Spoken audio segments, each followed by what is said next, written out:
It's Tuesday. It's September 30th. We are going to be talking about the very chatty Karen Read grand juror. We covered this story briefly. There was much hubbub and fuss about whether or not this grand juror was actually talking about the Karen Read case or talking about a different case.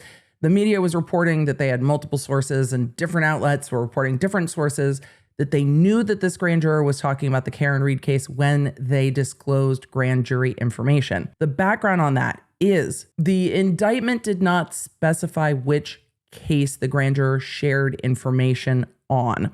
The internet went to try to find all of that information, and then the media said it is a Karen Read grand juror. We have confirmed it with multiple sources, etc. Grand jurors sit on multiple cases when they are serving as grand jurors. There are times when grand jurors will be called and convened to just sit on one case, but most often they will sit on multiple cases during the time that they are appointed to serve as grand jurors. So you do jury duty, but you get to do like lots of different things. In all of that being possible, as we go look at the sentencing memorandums, we're going to get a little bit more information here when we talk about whether or not information was shared that is regarding the Karen Read case. Now, frustrating thing is that some of this is redacted. Am I shocked that it's redacted? No, it's a sentencing memo in federal court about leaking private grand jury information. So they're going to talk about the information that was leaked, and what are they going to do? They're going to redact it because the whole thing that this person's being prosecuted for is sharing private information. So they're not going to go spill the beans in the sentencing memos, but we can surmise a little bit. But of course it's redacted because it's secret grand jury information. Now, I think there's an argument to be made that a lot of the grand jury information in the Karen Read case has already come out because of the trial, but if I'm the AUSA on this case, what I'm not going to do is put the grand jury information that this person shared in a filing that's not redacted, thus negating the thing that I'm prosecuting the person for, right? It's appropriate. It's just annoying. So we are going to look at the sentencing memorandums for the grand juror. There was a plea deal offered in this case. The grand juror pled guilty to leaking that information back on August 4th, 2025. The sentencing date is set for October 2nd. That's not going to be televised. We are not going to stream it. It's federal. No cameras, no audio. There's a plea deal in this case. It is a no jail time plea deal. It is a reminder to take jury duty seriously. That's what this case is. Let's take a look at the grand juror's sentencing memorandums and see what information we can glean from what is shared. We are going to look at the defendant's sentencing memorandum first, and then we will look at the one from the government. So with that, let's talk about the United States of America versus Jessica Leslie. The government provided a thorough description of defendant's communications with her former friend. The friend's not the problem. Her disclosure of grand jury information was limited to a single individual. She told one person. And who did that person tell? Everybody. The thing is, though, the defendant's responsible for telling everybody. A lot of you asked, how would, the FBI or anybody else have known about this? They wouldn't have if somebody else hadn't talked. They probably wouldn't have known. But the juror tells the friend, and the friend tells whoever. Defendant believed the information would remain private. She thought her bestie had her back. Nope. Miss Leslie believed the information would remain private. She knew that sharing grand jury information violated her oath. The tea was too scalding to hold oneself. Too bad. Don't be on a grand jury then. Just be like, nah, I can't. So redacted.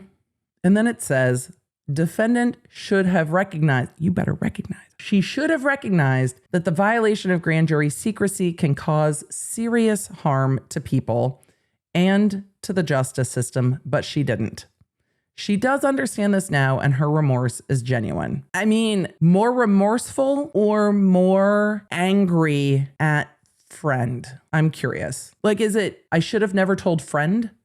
Or is it, but if friend just hadn't fucking said anything, I wouldn't be here? I'm curious as to where we're at. Defendant, they say, has suffered serious consequences, losing a job she loved. Defendant began working at Department of Children and Families in 2017.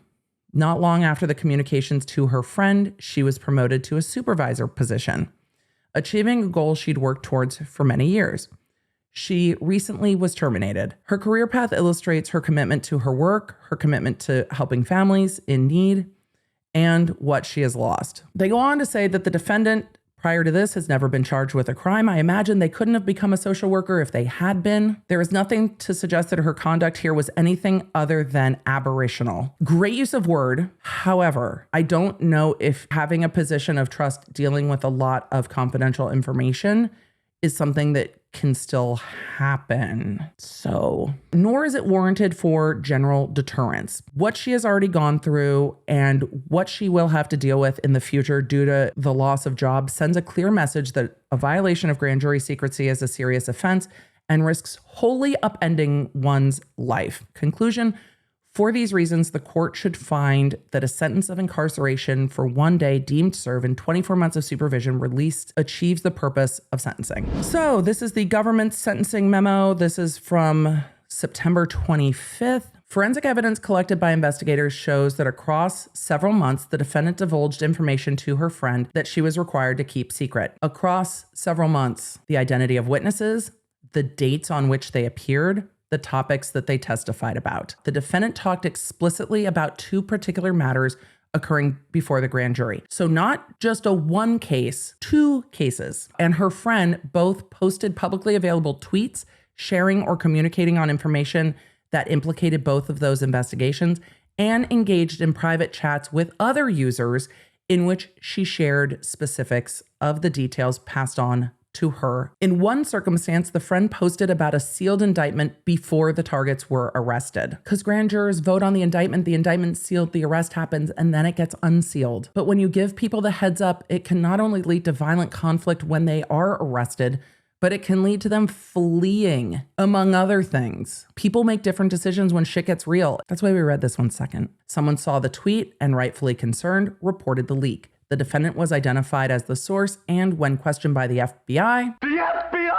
admitted to disclosing the secret information, and she knew that it was wrong. So the FBI went like, hey, about that thing we saw on the Bird app, we have a few questions. I imagine friend at that point was just like, hello, FBI persons. They told me. They go on to say properly functioning grand jury is essential. This secrecy helps protect the reputations of individuals who may be investigated but not ultimately indicted, encourages witnesses to testify freely and frankly without fear of retaliation or public scrutiny, which is becoming a bigger and bigger and bigger issue. Public scrutiny is becoming an issue. People going after those involved in cases is becoming a bigger issue. It also prevents targets from fleeing or tampering with grand jury witnesses. The court communicated those principles to the federal grand jury, on which the defendant was impaneled in May 2022, admonishing specifically, this is what the judge said to them, quote, must be careful to preserve that secrecy by not communicating with their family, friends, representatives of the news media, or any other persons concerning anything that transpires in the grand jury room. Is that not fucking clear? Does it get any clearer than be careful to preserve the secrecy? Do not communicate with family, friends, media, anyone concerning anything that transpires in the grand jury room. The defendant violated that oath over and over again across the span of almost a year. Not a one thing. The defendant's claim to the FBI that she merely got, quote unquote, wrapped up in the fervor surrounding redacted. What Massachusetts case was at a grand jury during this time that had fervor? Was there that much fervor going on when the grand jury was going on?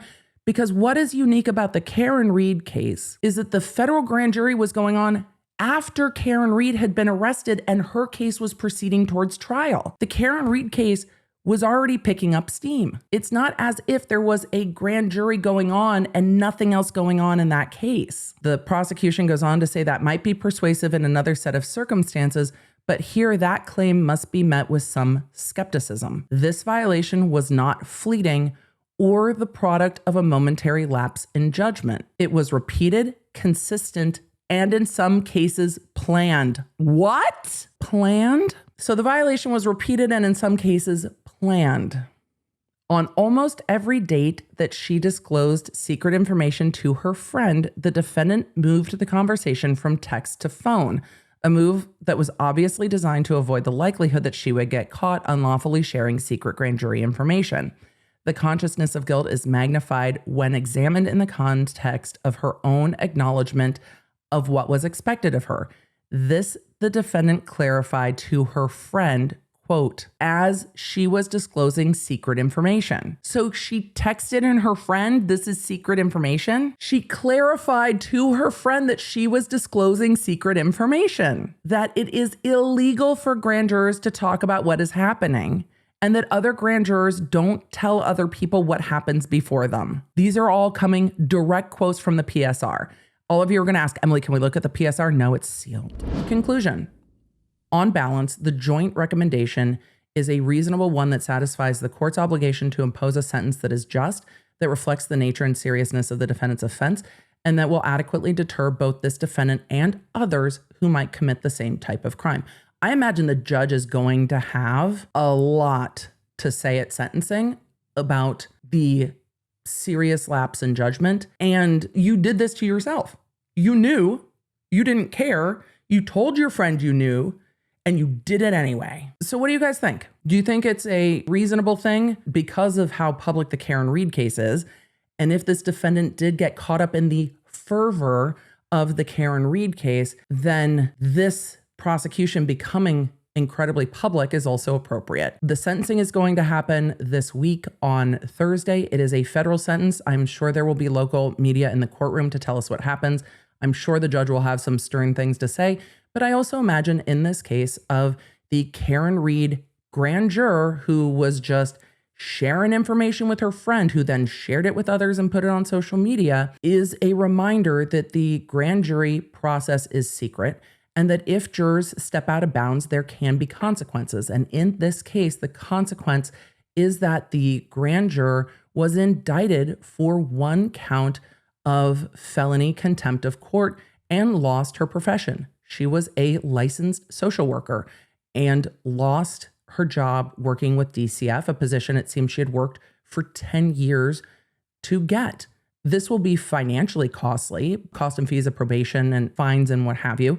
But is this a case where she needs to go into custody to remind her that this behavior is not ideal? No. Is she a danger or threat to society? No. Is she going to do this again? Well, no. I don't think she'll ever serve on a jury again because they ask you if you have a felony conviction, what's your felony conviction for? Criminal contempt of court for sharing secret grand jury information? Right. So this case has upended her life. Thankfully, the witnesses whose information was disclosed were not harmed. The pending indictment in what seems to be the MSP CDL scandal did not cause more of an issue or confrontation, but the courts took action on this, and I am not surprised that the FBI swooped in. But the defendant's sentencing memorandum was very much, this was a lapse of judgment. And the government sentencing memorandum was, this was planned, this was ongoing for a year, and this was witness identities. This was what the witnesses were saying when the witnesses testified. And they said that the defendant disclosed to the FBI that she got caught up in the fervor surrounding a redacted case, Karen Reed, and that she told her, well, now former friend, this is illegal. I am not supposed to share this information, and other grand jurors don't share this information. And yet she mentioned it all. Mention it all. Mention it all. So this case serves as a reminder that you cannot talk about grand juries.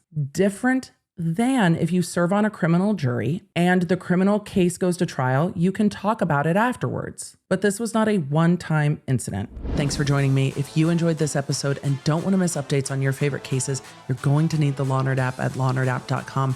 That way you can stay in the loop on the cases that matter most to you, and you never know when you're going to catch feelings for a new case. So make sure you get it for free on iOS and Android.